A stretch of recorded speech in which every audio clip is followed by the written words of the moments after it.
So we are here to discuss very important Yoruba alphabet on which we have been working for before.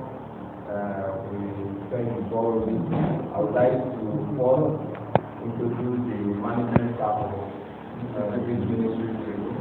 Why after then our distinguished professor will introduce members of the team to us. So the first person I will introduce here is the Honorable Commissioner for Culture and Tourism in the state of Zimbabwe, Adesoji. He's not here, but he is being represented by the number one civil servant in this ministry. We have the permanent secretary minister of Culture and Tourism, Idanre Hill. Director of Financial Administration in the ministry, Mr. Ingrid. Director of Culture, Mr. Our able director in the Department of Tourism, his name is Mr. Adesoji. Director of Community and Cultural Extension Services, Dr. Ogbeni Rauf. Good morning, Madam Permanent Secretary. Yes, I'm an archaeologist by profession. And just at my right hand side, we have Chief Tolulase, who is the arrowhead of this project that we will come here for. Okay. And next to him is Professor Felix Omidile, who is an expert in language, especially Portuguese language. If I don't introduce him, you all know him. And that's our man here, Chief Charles Akinde, from Idanre Hill. When I saw him this morning, I said, "I found my God." And just coming in is Yeyoke. Next to Yeyoke is the wife of Chief Oguntosin. As you always say, that man. Behind a successful man is always the woman. They're not beside him. No, it's behind now. Because when you want to fall down, the woman will just hold on. So that's Oguntosin. Yes, and Professor Niyi Akin-Aso, who is from this area and who is an anthropologist. Yes. Okay. And those young men coming in, the students of Oguntosin, who have learned in Ondo State, who have learned and graduated on this Yoruba or Oduduwa alphabet. So they've graduated. They did their graduation, I think, last year. This year at Obafemi Awolowo University. So they're just coming in. So we invited them to be here as a student of this language. They have been here, and then we invited them to join us in this meeting. So thank you. We have to welcome you, and we call us our able permanent secretary to welcome you. Good morning. Good morning. I'm texting from Oeju. During I've done this with Professor Adesoji. Yes. Okay. I know I will remember that as I know. You are welcome. I want to apologize on behalf of the Commissioner. Welcome you to our ministry. And we'll be glad to hear you out. The area of collaboration is one between the ministry and this research team. Thank you very much. Yes. Thank you so much. Before I ask Oguntosin to say a little thing about this project. Like I said, I'm an archaeologist and I've worked on Idanre Hill, and I'm happy that Chief Akinde is here, Mama Yeyoke is here, they can testify, and my man, who is a member of my association, yes, Mr. Adeola, who is a member of my association. This project, when Oguntosin came up with this, I was so elated because when we were working at Idanre, we saw that writing, but we couldn't interpret it. And the local people, they told me it is Adiyeko way, Oyibo Kati. So if Adiyeko way and Oyibo Kati, then I think Iyadudu Kanka. And that is why when he came up with the thing, and they saw it, because I've followed him to Benin Republic, where this idea came up on him.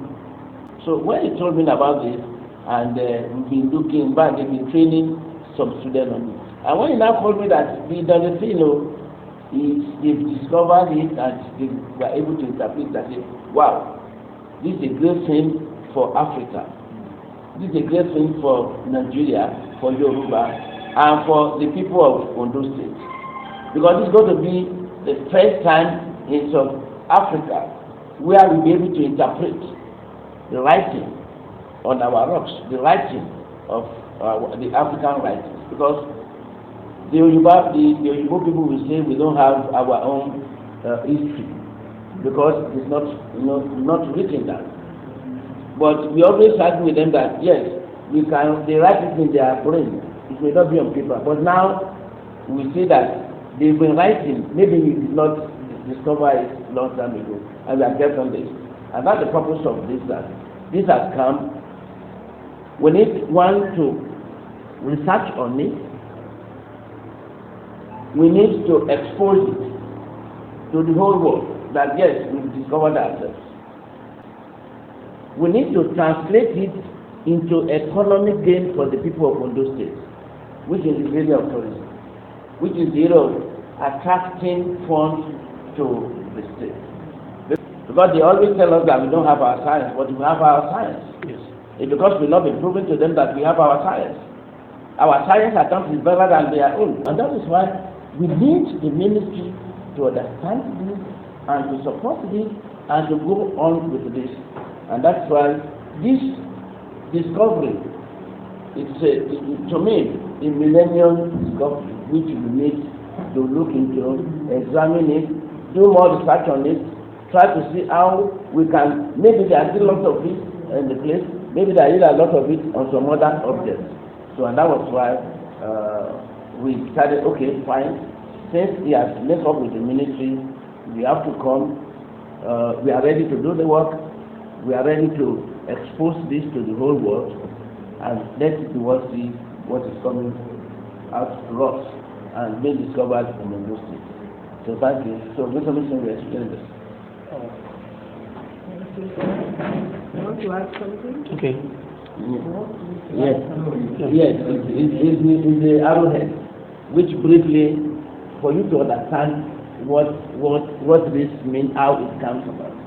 So that's why I just think that he has to say something. The thing is, Oguntosin, right, retired the Tolulase of Ajashele Kingdom, Port Novo, Republic of Benin. But I grew up in Nigeria, Lagos. You permit me to speak Yoruba language when you get to the stage. Anyone you can speak. Thank you. All of us are. Mo discover nǹkan ní IGBO-ALALE níbi táwọn ti visit. Kíní yẹn ọwọ́ àbùkún tó kúrò ní Ifẹ̀, èyí tí ó lọ sí Oduduwa nígbà tó Oduduwa lọ, òun ló mú kíní yẹn wá fáwọn ní Iléṣà, àwa ní Ogbeni lórí rẹ́jà tó kù fọwọ́ sóògùn, owó ọ̀nà ìjọba ògùn ńlá sórí ọmọ àtẹnuwíjọ́, ọmọ agbókè ìbára àjà ọmọ lẹ́sẹ̀ ní ìtàkùn ìtàkùn mo kàn ní kí n sọ fún ìbílẹ̀ ìgbẹ̀lẹ̀ pàmò ìdájíṣẹ́ lọ sí Republic of Benin àti ń ṣe egun Yorùbá pọ́nbélé ni wá. Bàbá ńlá tiwa Ọ̀yábí, the third Ààrẹ Ọ̀nà Kakanfò of Yorùbá land, jagunjagun ni òun ló jẹni tó lọ síbẹ̀ yẹn. Òun ni àgbà ilé ní kíní yẹn máa ń gbàtọ́ wá bùkún fi ta wá lọ́rẹ, bóyá torí pé bí àwọn ọmọ ìwúlò ẹ̀ àwọn fi ta wá lọ́rẹ ní Iléṣà, ọwọ́ àgbàlagbà lé ló máa ń wà. So kíní yẹn wá bọ́ sọ́wọ́ Ògúndùlù ló bí Ọ̀yábí. Ògúndùlù yẹn ló wá fún Ọ̀yábí wá ní tó mú wá sí Republic of Benin. Ẹ̀yìn lè mú wá bá pàdé ọmọ ọkọ̀ òjò ogún kíní yẹn lọ́wọ́ ẹ̀ tó fi lọ ó lọ ẹ̀fà 300 years láyé, ó dẹ̀ wọlẹ̀ ní igbó ẹ̀ ló wọlẹ̀ sí òun àti ìyàwó ẹ̀ wọ̀n sí wọ́n wọlẹ̀ ní.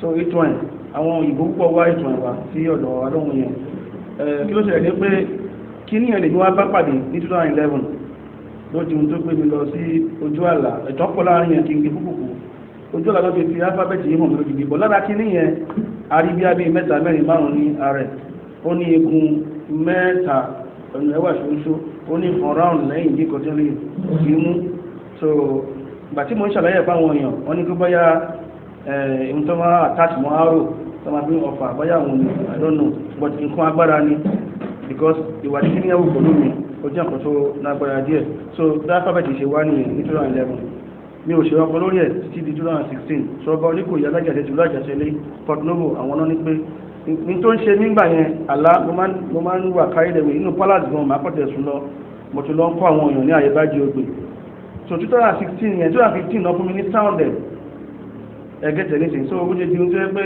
ohun tó ní pé kí n máa ṣe inú àlá yẹn ni pé kí n máa lọ kọ́ òun ẹni yẹn sọ pé òun ni lámúròdò kí n máa lọ kọ́ àwọn ọmọ tòun gbogbo ibi tí mo bá fẹ́ lọ òun aṣáájú mi débẹ̀ take as ordinary àlà bọ̀ àgbà tí bẹ̀ tí ń dààmú mi mo lọ bá oníkùnrin níbi tí ló ń ṣe mí mo ní tó ṣe mí ni pé mo kàn máa ń lọ káàkiri outside the earth nínú àlà so ó dàbí pé mo fẹ́ kú ni bàbá ní pé náà kí n sọ kí ni mo ń ṣe mo ní mo ń kọ́ àwọn ìláyè bá jẹgbẹ́ ó ní kí ló jẹ́ àyè bá jẹgbẹ́ ni mo bá kà á fún ó ní tí mo lè kọ́ mo bá kọ́ bó ṣe ní pé alphabet nìyẹn bóun ṣe sọ ìtàn fún wa nìyẹn pé àwọn mọ̀ pé bàbá ńlá àtàwọn Odùduwà àtàwọn tó kù máa ń kọ̀ nǹkan gbà yẹn but kò sí ẹ̀rí ló fà táwọn òfin múlẹ̀ but ẹ̀rí ló dé yìí wípé kí n máa kọ́ àwọn èèyàn gẹ́gẹ́ mọ́ yẹ sọ bí mo ṣe ń kọ́ àwọn èèyàn nìyẹn títí di this year February 17 tàbí ṣe graduation fáwọn students wa ní OAU about 120 something students náà graduate níjọ́ yẹn ní OAU láti gbà yẹn ní ó ti bẹ̀ sí ní lọ táwọn fún àwọn èèyàn náà mo wá ní láti wá sí Ìdànrè àwọn kan sọ fún mi pé tí má lè lọ sí òkè Ìdànrè o tí má lè rí nǹkan tó wà ń bẹ̀ ká o àwọn máa gba ayébájú ìgbè wọlé èmi tẹ̀ bu wọn dáadáa ní má bínú mo ní báwo lẹ́yìn tẹ́lẹ̀ pé kí n lọ sí òkè Ìdànrè gbogbo mo mọ̀ tó ń jẹ́ Ìdànrè ní Ondo State níbẹ̀rẹ̀ sí bẹ̀ tó lọ́wọ́ kọjá May 15 mo wá ṣàwáṣá fún ara mi mo wá lọ òkè yẹn mo kọ̀ rí mo lọ kàwé adìyẹ́kọ̀wé òyìnbó káàkiri mo ṣàwò mo ní pé mo wá rí mẹ́ta mẹ́jọ yẹn gbàtí mo ní mẹ́ta yẹn mo ní pé mẹ́ta péré ó ṣe fi hàn náà mo wálé mo wá ṣàwò mo wá gọ́gù sáìtì tí mo ti máa rí àwọn rọ́ọ̀kì yẹn mo wá lóríṣiríṣi mo lè tọ́ ń yàpọ̀ lọ́wọ́ perfect camera mo wá fi sínú system mo wá zoom ẹ̀ cause alphabet yìí àti ìmọ̀ type nínú correct draw mo ṣe fọwọ́ yà láti gbà yẹn tí mo ń lò mo máa ń tò nínú correct draw up till now àti ìmọ̀ type bóyá àwọn ọ̀ṣẹ́ tí a máa ṣe ní inú ìjókòó àyè náà nìyẹn so mo ti máa ń tò fi ń kọ̀ọ̀kan nínú correct draw mo wá gbé síbẹ̀ mo wá ń gbé síbí kọ̀ọ̀kan ilé ìjọ yìí àwọn máa ju mẹ́ta lọ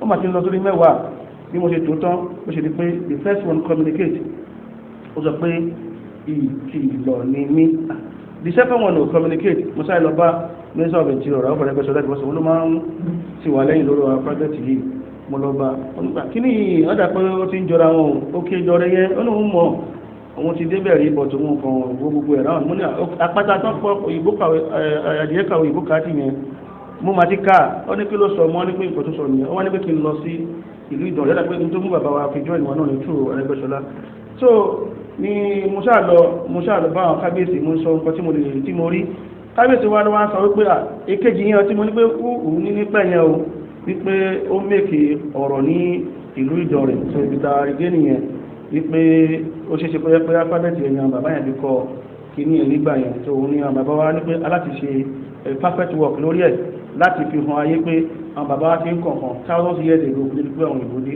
tó fi mú àwọn bàbá wa fi wà pẹ̀lú mi báyìí wọ́n ti wà pẹ̀lú mi ti pẹ́ but this time around ẹ̀yin náà gbogbo aláti sowọ́pọ̀ láti ṣiṣẹ́ láti fi hàn gbogbo àgbáyé wípé a kì í ṣe ìran tí a mọ̀ nǹkan ṣe tán wá kọ́ wa a ti mọ so many things kí àwọn ìbò tó dé yes proof rẹ̀ ní pátá Ìdànrè ara proof kan nìyẹn bẹ́ẹ̀ lọ́wọ́ bá ti máa fún àwọn míì rí lọ́la màdúpẹ́ lọ́wọ́ Ọlọ́run láti fi hàn ayé ẹ ṣé sá.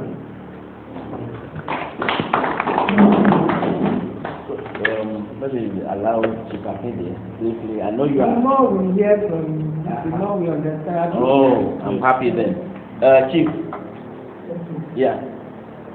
You want to say something about this? Yeah, you do a call at the airport where you look at you. One, it's very high.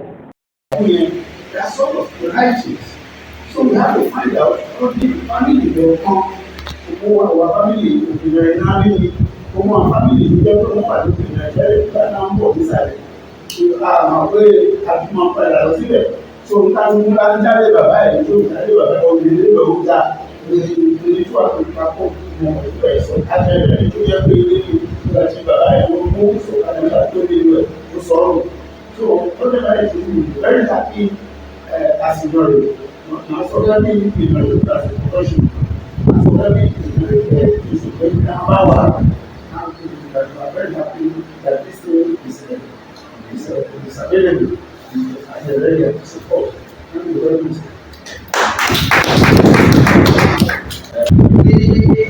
Láti wọ́n ṣe ṣàlàyé sí wa lórí ọ̀rọ̀ ìbájú òní àti gbogbo.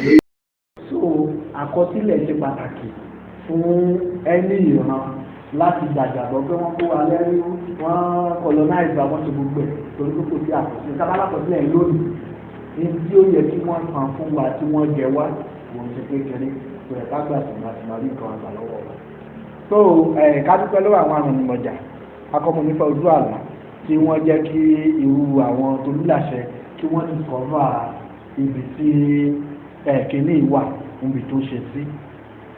Èyí tí ó wá kù wá kù tí ó kó wa jọ bí tó ṣe pàtàkì òun ni pé báwo ni a ṣe máa project kìíní yìí to world attention tí a dẹ̀ gbọ́dọ̀ ṣe scientifically because èdè kan tó tí wọ́ọ̀dù gbọ́ nìyẹn tí kò bá sí sáyẹ́ǹsì lẹ́yìn ẹ̀ wọ́n á ní àwọn alábí tó ti dé pẹ̀lú olúbalù wọn pé gbogbo gbùdú nǹkan kan pé irọ́ náà ní bàbá ìyá irọ́ ni wọ́n ń pa so a gbọ́dọ̀ ṣe é tó scientifically pé kí wọ́n mọ̀ pé lóòótọ́ kì í yẹ sí àwa ṣiṣẹ́ with history anthropology archaeology a dẹ̀ mọ̀ pé lóòótọ́ tí a bá wò ó lọ sẹ́yìn Professor Oguntosin is talking about 8th century in fact nínú Ifá ìran Yorùbá ò ní èjì torí pé ntí Ifá fi hàn wá ni pé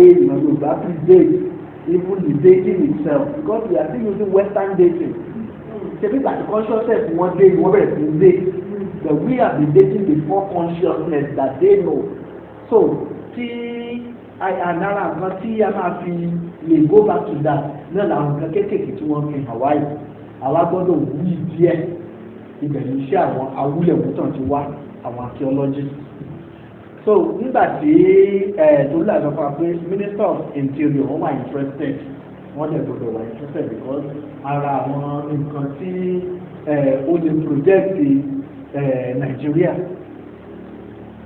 àti culture wa òní eléyìí tó gbọ́dọ̀ wà interested so báwo ni a ṣe wá máa ṣe tó fi máa jẹ́ pé kìíní ìyá lè lọ sí gbogbo àgbáyé tá lè gbogbo advantages tí Professor Oguntosin mẹ́nuba yẹn and even many more fún wa fún àwọn tó ń bọ̀ tó fi máa jẹ́ pé irú writing wa yìí náà á join àwọn Sumerian writing á join àwọn Ethiopian writing á join àwọn Arabic because they belong to the same family.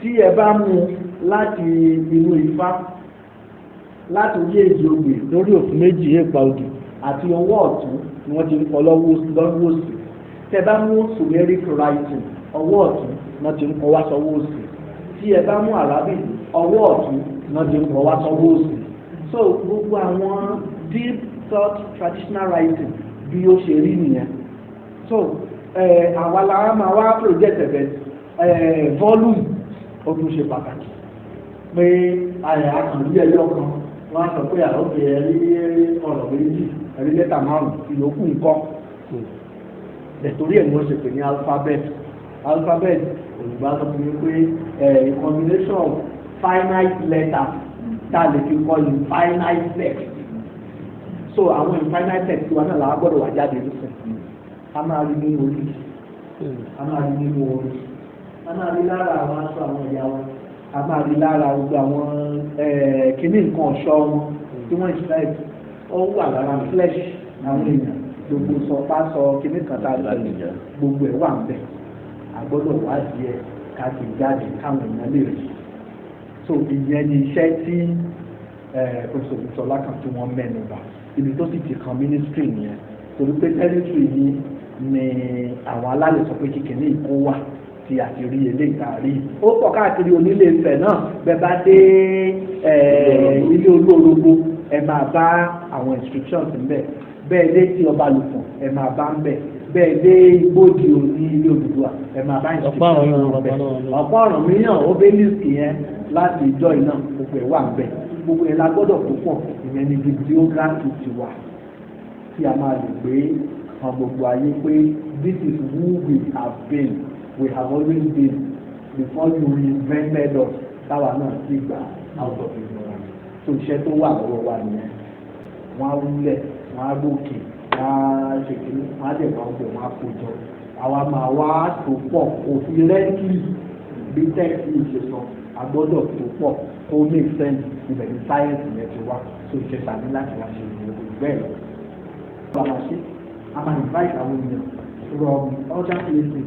Because unfortunately àwọn ìgbó náà ló kọ́ short lọ́wọ́ pé carbon date yín dà tí ẹ̀ bá ti mú jáde kò valid ká máa ta àwọn oní carbon date ẹ̀ gbé machine ló wà ẹ̀wà wọlé ẹ̀jẹ̀ ká jọ so a máa involve àwọn external researchers tí wọ́n máa wá so àjọ máa wá oko tí ní ẹ̀kiri tàbí a máa ṣiṣẹ́ accumulatively tí kìíní àfijáde fún orílẹ̀-èdè wa kò jù bẹ́ẹ̀ lọ.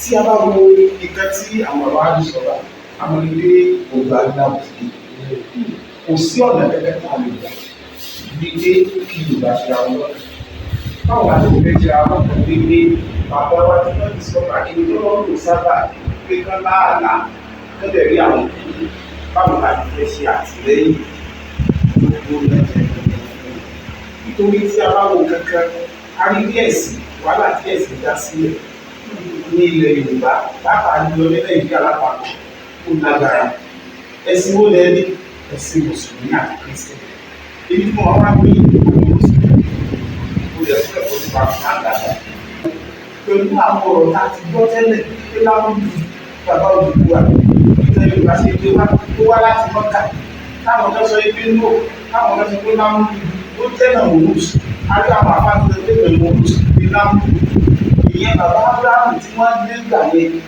kúrò ní ilẹ̀ òwúrọ̀ sọ̀kalẹ̀ tí a bá wọ́n kọ́ tradition tí ẹ̀sìn Christian àti Mùsùlùmí tó gbé bá bá ìlẹ̀ Yorùbá a rí pé nínú òní kí wọ́n mú kúkú èdè báwo la ti fẹ́ sọ́pọ̀tì bàbá wa torí gbogbo náà bá ń lọ báyìí pẹ̀lú èdè ìjẹ́ ọmọdé tó bá ti dé ọ̀rọ̀ Yorùbá àti alphabet lórí àti ṣùgbọ́n báwo wá lẹ̀ nínú ọ̀nù wa àti bàbá wa tẹ́lẹ̀ wọn fún sọ̀pọ̀ láti lè jẹ́ kí wọ́n fi hàn pé Yorùbá o àti iṣẹ́ ẹ̀yà tí ẹ̀rí kan lè tẹ̀ mọ́lẹ̀ àbí èdè wa kó jẹ́ ìmẹ̀rí tó ṣe wọ́n sọ fún wa wípé don't speak vernacular vernacular speaking is highly prohibited which is not.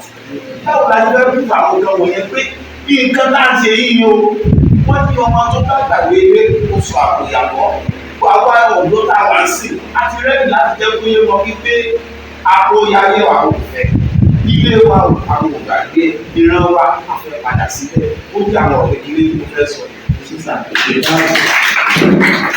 èyí náà ti kọ́ ọ̀rọ̀ yẹn ní ọ̀rẹ́ ti sọ the only talking alphabet on earth ni àdúrà ti ìjọba ti ń kà ọ̀rọ̀ tó sọ. ìjọba ṣe ń kà àṣẹlẹ̀ ló bá ka A B C D E F G H to make any to communicate to make sound. bàtà bá ń ka lè ó kọ̀ tó ṣe ó mú àṣà náà wọ́n fẹ́ pé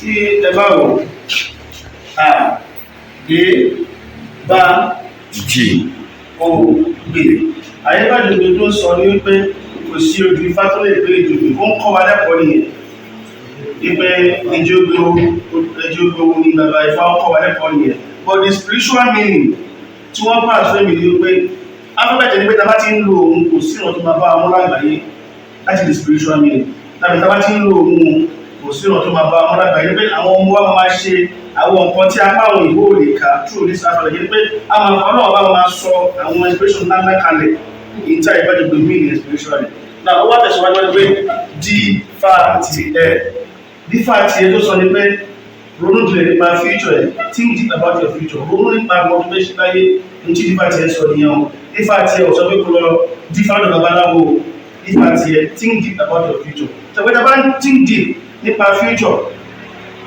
tí pèsè máa ń gbọ́ akọjá àwọn tá a lè ṣe, àwọn akájí nínú thinking yẹn tó kí ni mo tẹ̀ ọ́ báyìí tí mi ò lè ṣe, alphabet ní pé don't do that. Ó wá sọ pé ọ lọ wu ni i re si ṣẹ. Wọ́n sọ pé nínú dífà ti ẹ tó ń rò tó yìí láti gbogbo ẹṣin yẹn tó rò bẹ́ẹ̀ ò lè ṣe yẹn. Ó ní ọlọ́run mi ló máa wúre sí ló máa ṣe jáde, ọlọ́run rẹ ló máa wúre sí ló máa ṣe. Ọ̀rọ̀ kẹta tó sọ nìyẹn. Ó gbé ọlọ́run gbàgbà, ó fọlọ́run bá wọn pé ọ̀gá ló ṣe gbogbo. Ó wá parí ẹ̀kọ́ ló kí gíyè pẹ́. Kí gíyè pẹ́ yìí, àwọn èèyàn kí fẹ́ ọ̀dà sáà kí gíyè pẹ́, àdúrà ní kí gíyè pẹ́. Ó ní pé kí àwọn ẹ̀dá ká máa pẹ́ láyé, gbogbo akọ́lọ́ máa pẹ́ láyé. Àwọn kan wà tí ọlọ́run máa ń wá sí àárín wa kó wá ṣe àwọn nǹkan gbèrègbèrè lórí àwọn táwọn China, India, America bó ṣe lé nìyẹn. Àwọn kan lọ́wọ́ bá gbé sórí tó fi gbé wá. Tó máa wá sílẹ̀ Yorùbá, wọ́n ń rí ọ̀dì ọ̀dà tó máa ń dá wọn padà. Wọ́n wá padà, wọ́n máa dín lọ sínú wọn míì láti wà láyé. So àdúrà tí kí gíyè pẹ́ sọ yìí ni pé tó máa ti dé wọn pẹ́ láyé. Tí mo bá fẹ́ sọ sórí tèmi nìsín, àti inú oyún lè ní ti kú. Oyún 6 months, oyún tó bàjẹ́ lọ fi bí èmi, ilé tó mọ̀ bí mi àláì. One way or the other, after some hour, mo dẹ̀ wá tají. Àwọn wá describe mi, àwọn nurse describe because mi fẹ́ mi lọ bá nurse yẹn ní 2005. Mo lọ gba ìwé ẹjọ́ bí mi ní ọwọ́ ẹ̀. Ó sọ wípé ṣé mi ni mo dàbí aláǹgbá, just like ọ̀fọ̀ aláǹgbá fi describe mi. Then ọlọ́run wá ṣe one way or the other mo yè. So irú àwọn àṣẹ ayé through miracle ọlọ́run bá ní irú kan mẹ́sẹ̀ sáwọn òbí púpọ̀, but true kíkí yẹ pẹ́ yìí ìyẹn ní pé gbogbo wọn bá ti ń bọ̀ lásìkò yẹn bá ti ń lo ọmọ ayé ọmọ apẹ́. So iye ìgbà tí àwọn ọmọ awẹ́wẹ́ bá ti ń ka alphabet ìwòló sound yẹn, wọ́n ti ń ṣàdúrà fáwọn yẹn already. So tí kíkí yẹ pẹ́ yìí nìyẹn kí àwọn ìdàkà máa pẹ́ láyé. So it is the only alphabet lágbàáyé tó sọ̀rọ̀, kò sí alphabet ní tó sọ̀rọ̀ mọ́. Táwọn tó kọ́ bá bá ní pé tàwọn náà lè sọ̀rọ̀ tí wọ́n dàrú kó tuntun bá gbọ́ ohun tó bẹ́ sọ̀rọ̀. Láì máa lo alphabet kọ́lé méjì. So ó lè jẹ́ ìyẹn. Lábẹ́rẹ̀ wọ́n wọlé pé bá tí a ń pè ní bá pẹ́ fún wa ní bí ló yẹ káwọn ọmọ òwe wà wrong. Alphabet wo ni wọ́n máa fi letter I fi qualify gbogbo ẹ̀? Kò sí alphabet orílẹ̀ láyé. Alphabet òyìnbó náà tó ń gbé wà máa ní pé wọ́n fi letter kan fi qualify gbogbo. Bó ti wáyé lábáwọ̀ pé máa wò wọ́n máa ní pé gbogbo ẹ̀ sound with one I letter I. So ìyẹn ni pé bá yẹn original sound yẹn ní bá, ibi tó ìlú àdíkò bá ní wọ́n pè bẹ̀. Ẹwà ní pé fá yẹn ibi tó ìlú àdíkò fá ní wọ́n pè bẹ̀. So original sound ló wá, so lí lọ́ ni, so ọ̀gbà tó original sound wá ó wá communicate, ó tún rẹ̀ kò sí bó ṣe yẹ kó wà, ó ní láti communicate, ó sọ̀rọ̀ fún wa. So the only talking alphabet on earth ni àìbájú ìyẹn alphabet òdòdó wa. So ìyẹn ni mo lè fi ìyẹn tí ó fi ṣàlàyé fún wa pé the only talking alphabet on earth. Thank you very much. I think this is very, some of us is not history or architecture or archaeology. I think it's a deep one. And for me, my own understanding of our expectation is recognize the fact that there is dual alphabet. But research is still going on to confirm where you are. Would you say happens to the one in 10 years? There could still be more time. Yes. Start to bring it out, right? Yes, exactly. I'll come to you. Let me first of all establish this one. So which means we have to be prepared to cooperate with the researchers. Exactly. Right? Yeah. But I want to know our response. I hope the necessary family is taking us. So that some things we have to be clear. What level of cooperation is expected from government and this research work? Will this work generally? And we do our level to the government and it's realistic. It doesn't always have to be in cash. Let's have it specifically what is expected.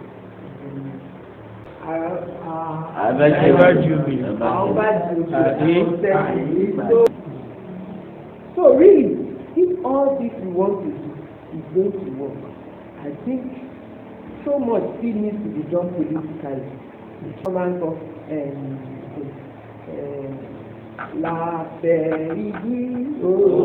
They dance for you, which means it's the fun there, not the lesson. For us, when we were primary school, it was used to teach a lesson. That's the truth. It was used to, we are talking about tree planting today. It was used to teach a lesson for academics. That is what our young people do these days. And things like that. It was used to teach the importance of education. It's not for its academic dancing. So I still don't believe the young ones are committed to the Yoruba people because they say so. And for us to actually get where we say we are going to better. Second half of it is what are we supposed to do to promote things? Thank God, I wrote something like a cultural tourism. That is where the world is going. Majority people are here representing. Yorubas are known. Having said that, I will not forget where I started. What exactly is expected of us in this expensive. I'm a professor of culture and identity, and the things we discuss about culture and identity, what makes you does not necessarily have to be what makes others happy about you, but what makes them to want to approach you, whether they like it or not. That is what makes, that is your identity. Ṣe pàtàkì. Tẹ́lá mọ̀ iye àwọn tí Tolulase ti kọ́ ní èdè, not just in Nigeria, not just in Benin Republic, as far away as Brazil, Argentina, làwọn ti kọ́ èdè. It is our plan. Tí wọ́n dẹ̀ mọ̀. Because láàrin ìgbà ìgbà tá a bá ṣe conference within 10 minutes, àbá tí ìwò fáwọn èèyàn náà máa gbà lóyá ẹ̀kọ́ orúkọ yín ní àyíbájú òru. Gẹ́gẹ́ bí ibi tí madam wọn parí ọ̀rọ̀ sí pé kí gangan ni ministry ní láti ṣe lórí ọ̀rọ̀ yìí. Nígbà tí yíyà ń kọ àwọn lẹ́tà tí ó káàkiri ọ̀dẹ̀ inú mi lẹ́dùn pé wọ́n ní copy lẹ́tà àkọ́ síbi ní the last paragraph pẹ̀lú àkàyè tó lọ sọ́dọ̀ kábíyèsí ọwá Ìdànrè ó yàtọ̀ sí ti ministry ó yàtọ̀ sí ti government ó yàtọ̀ sí ti minister tó ti kálukú ló ní jurisdiction tiẹ̀ tó ti yẹ.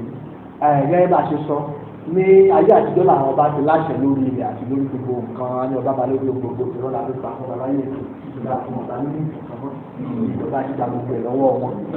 àbí ìjọba ti gbà lọ́wọ́ ọba yẹn bẹ́ẹ̀ ni àjọ àwọn ọba ló yẹ kó jẹ́ bẹ́ẹ̀ nígbà àjọ ọmọ ìjọba owó kìnnà lè ní ìsìn tí a bá fẹ́ ṣiṣẹ́ bí àṣìṣàjà a máa ní permission láti access ilẹ̀ ńbo la lè gbé ńbo la lè dé because everything has to be sustainable. Àtàlẹ́dẹ́dẹ́ gbẹ́bẹ̀ láti máa wúlẹ̀ láti máa ṣe kínní tí a bá fọ́ òkúta yẹn àti bàbá tí mo níwá jẹ́ ìyẹn.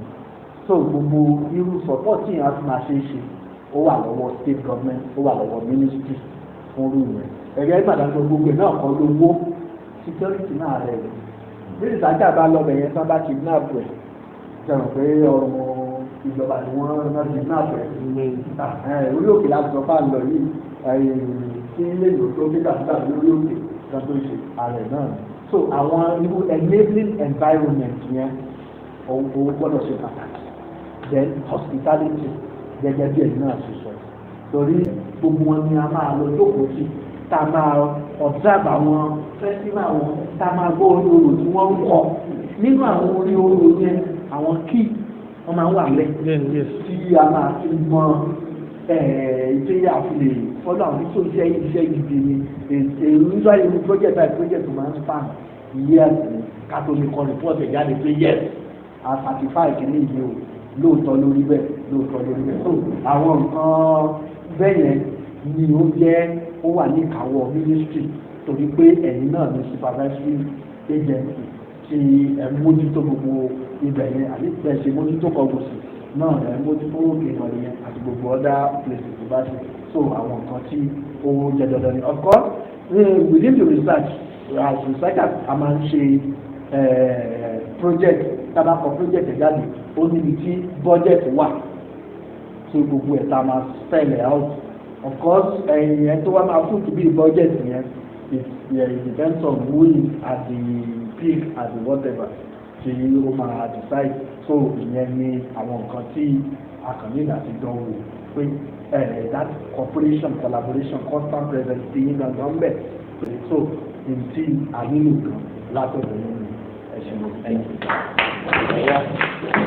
Well, just as a researcher, gẹ́gẹ́ bí Professor Oduduwa sọ, we don't know the value of what we have, and that is why, as a ministry, we have to wake up and let the world know that we have this, and we can make money from this, and we can expose ourselves on this. Nígbà tí ẹ sọ̀rọ̀ nípa ti Yorùbá, of course, that's another major problem. But gbọ́dọ̀ jẹ́ kí ẹ jẹ́ major problem. In fact, ẹnu kì í jẹ́ kí ẹ jẹ́ major problem tí bá ti research. That is why màmí ti máa ti research tí bá ti débẹ̀ wọ́n lè máa béèrè ọmọ obìnrin màá ní Yorùbá ní. In fact, Yorùbá yẹn gan, we are not Yorùbá. Hausa ló dé ló pè wá ní Yarúbáwá.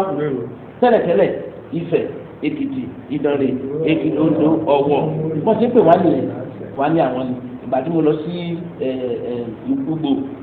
Olúgbò nígbà tá à ń sọ̀rọ̀ ó sọ pé àwọn kábíyèsí wẹ́ ìmí ò bí pé ibì kan ló dùbì kan àbíkan àti tí n bá ti ṣẹ́ ń bẹ̀ let me excavate tí n bá ti rí déètì tó ju ti àwọn yòókù lọ fine no problem we can do it so kí n má bàa lákòókò púpọ̀ what the ministry needs to do for us like my brother said wọ́n ní ojú àbáwá sójú ogun là ń dojú kọ apart from the analysis that my brother said. And they say research without fund. We need fund to do this work. I must let you know. In Nigeria, in Africa, people don't sponsor research work. So we want the Honorable PS man. We want the ministry or the Ondo State Government or who is it or individual to sponsor this research work. We need to excavate. But that excavation will help the Ondo State Government to sponsor Idanre as a World Heritage Site. See, UNESCO, what they say about World Heritage Site, they be giving you money every year. Because it máa ń kó bá wọn níbi ìrètí ni pé kò sí, they want to know the date. Táàbà sẹ́ni déètì ọ̀rá déètì bí wọ́n ṣe kankan yẹn àwọn ò ní gbà pé ẹ̀kọ́ sọ lẹ́nu. They want to see the scientific proof of it.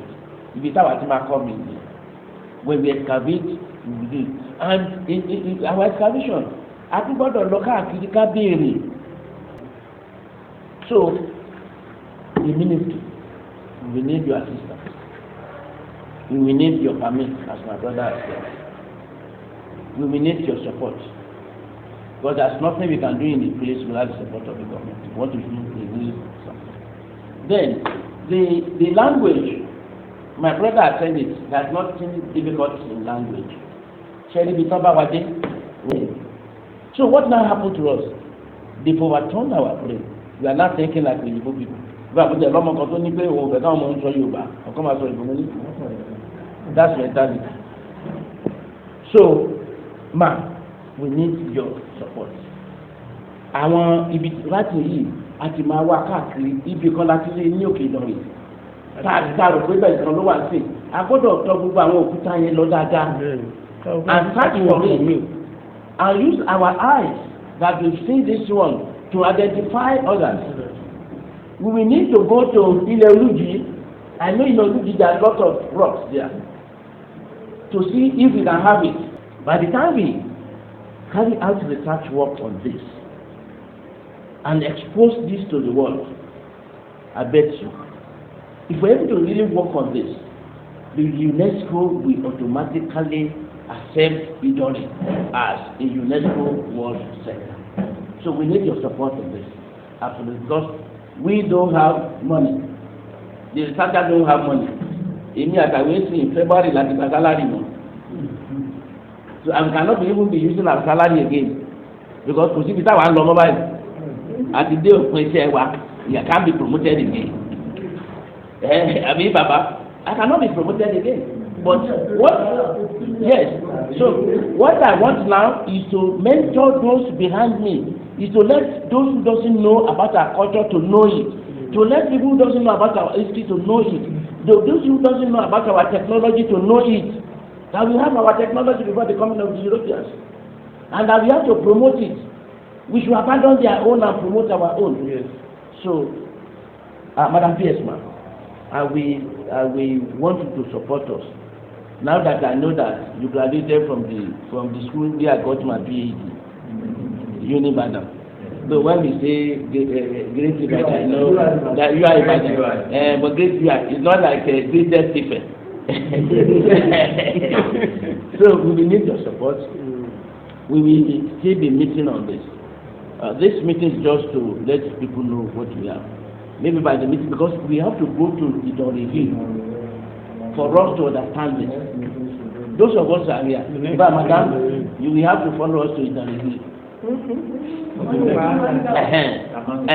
Ẹ máa lọ bẹ̀. Àwa lọ sí ibi tán kàkínní sí gangan.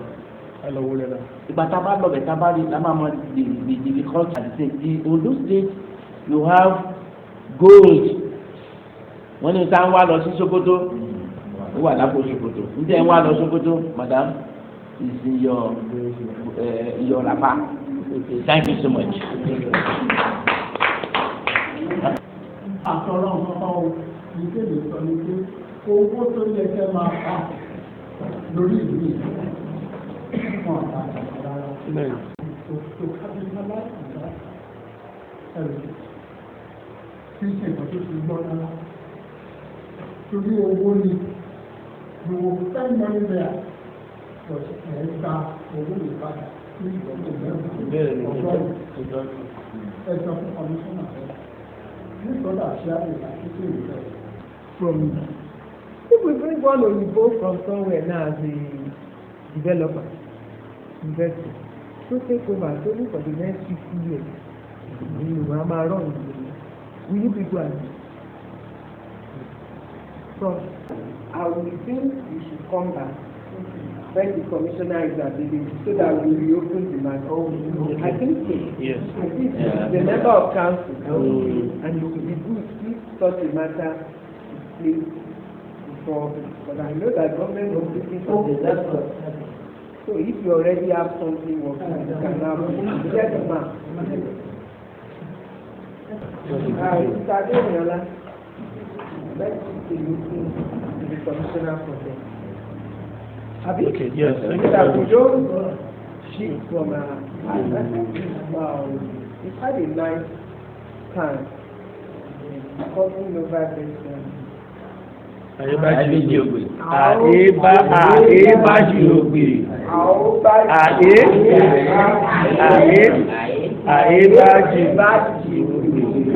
Aebaji we teach you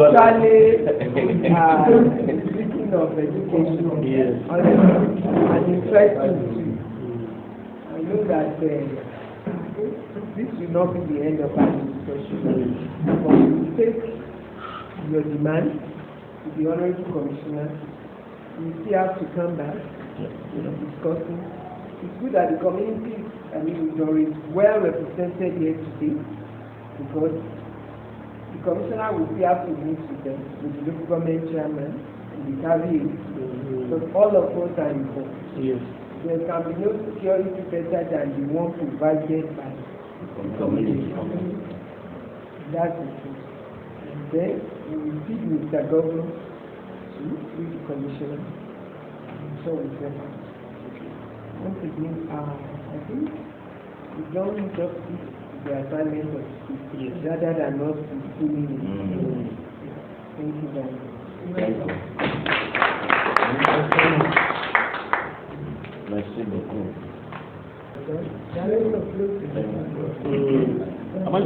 Thank you very much. On behalf of the management of the Ministry of Culture and Tourism, we want to thank all the professors and the researchers. Chief Tolulase. We have been talking on the phone for about a week. I am happy we were able to meet you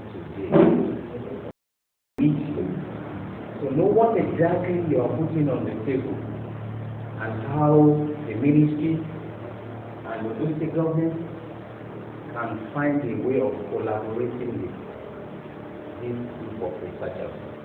Back there, so four, I will be this Oduduwa Alphabet. We also open up a lot of other things about Idanre that has been hidden. Apart from the hills, how we can get to the Ondo State Government to begin to find a way around it. On behalf of the TS and the management, I welcome you all and I want to sincerely thank you and pray that we will see the great days of this research on Ondo State and Nigeria. Thank you very much. Thank you.